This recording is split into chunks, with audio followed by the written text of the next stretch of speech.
They kissed each other. The girl quickly left. Stephen was left alone on the ground to reminisce. The next day the men were in the yard, getting fit and ready for battle. The officer told them that the uprising could last several days because the Germans had sent more help. The companions told Stefan that the uprising had failed.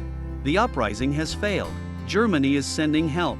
The Russians have stopped attacking. They were looking forward to the demise of our army. Soon the battle was in full swing. The boy watched his companions die before him. He got his emotions in order. He ran fast through the fire and was shot. He woke up in the darkness of the night. He stumbled into the ruins. After an unknown period of time, the boy woke up and hid in a high corner. He saw the enemy shooting women and children, leaving behind tears of grief. The boy fell to the ground, crying out in pain. Shortly after, Stephen lay in a hospital bed, his eyes wide and seemingly amnesiac. The officer declared the reinforcements a failure. The girl rescued Stephen from the hospital fire. She walks through the chaotic streets looking for a place to put Stephen. A little girl saw Stephen sitting on the ground. A young girl sees Stephen sitting on the ground and meets her eyes with curiosity. The girl looked on in horror as a huge fireball bloomed in the sky, accompanied by a deafening explosion. She panicked and looked down at the blood raining down on her palms.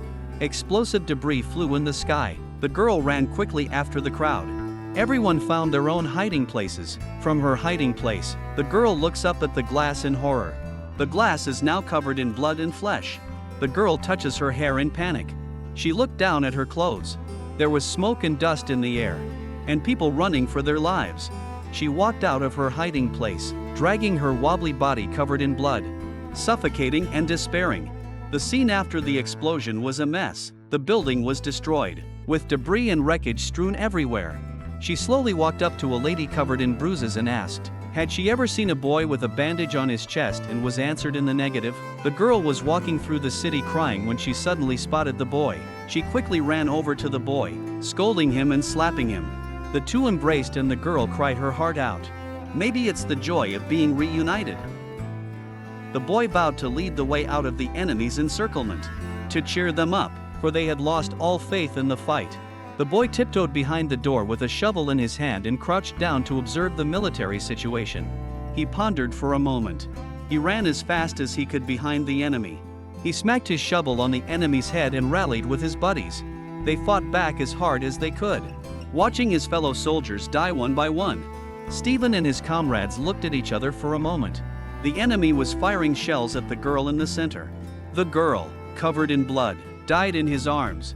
His companions gave their lives to ensure Stephen's escape. Meanwhile, the girl hiding in the hospital saw an officer making a pass at her. She looked frightened. Stephen also escaped to the hospital where the bodies were piling up. When he saw the enemy troops coming, he was going to kill himself with a bullet.